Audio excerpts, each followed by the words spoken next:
இந்த ப்ளவுஸ் பிட்டை குட்டி குட்டியாக மடிச்சுக்கலாம். அப்போ தான் கொசுவும் வந்து சூப்பராகவே வரும். புடவை கட்டுறது அழகாக வரும்.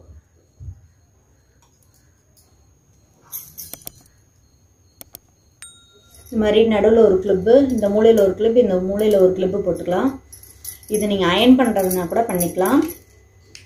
பித்தளை தாம்பாளம் வச்சுட்டு அதில் பச்சரிசியை போட்டுக்கலாம். பச்சரிசியை போட்டுட்டு கலசம் வச்சுட்டாச்சு. நான் இந்த மாதிரி ஸ்டிக்கு வந்து பேக் சைடில் கட்டின்னு இருக்கேன். பார்த்தீங்கன்னா தெரியும். இந்த ஸ்டிக்குக்கு கீழே இந்த மாதிரி வர மாதிரி பண்ணிக்கணும். எல்லா கொசுவத்துக்கும் சேர்த்தாப்பில் பின்னை போட்டுடுங்க. இந்த மாதிரி பின்னை போட்டுட்டு இப்போ இதை கழட்டிக்கலாம்.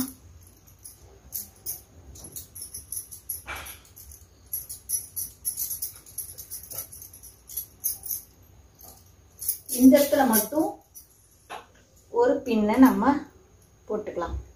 இந்த இடம் டைட்டா வர்றதுக்கு பேக் சைட்ல ஒரு கிளிப்போ இல்லாட்டினா அங்க ஒரு பின்னோ நம்ம போட்டுக்கலாம்.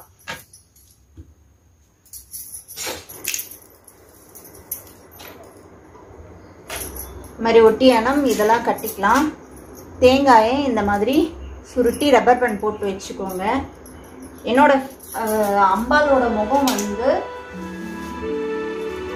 கொக்கி மாட்டுறதுன்றதுனால நான் ரப்பர் பேண்ட் போட்டு வச்சுருக்கேன். நீங்கள் எப்படியோ உங்கள் ஆத்து வசதியோ உங்களோட அம்பாள் எப்படி இருக்காளோ அதுக்கேற்ற மாதிரி போட்டுக்கோங்க.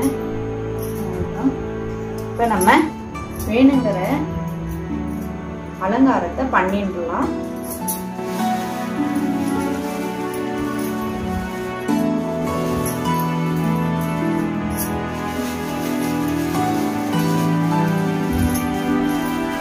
குச்சி தெரியாது.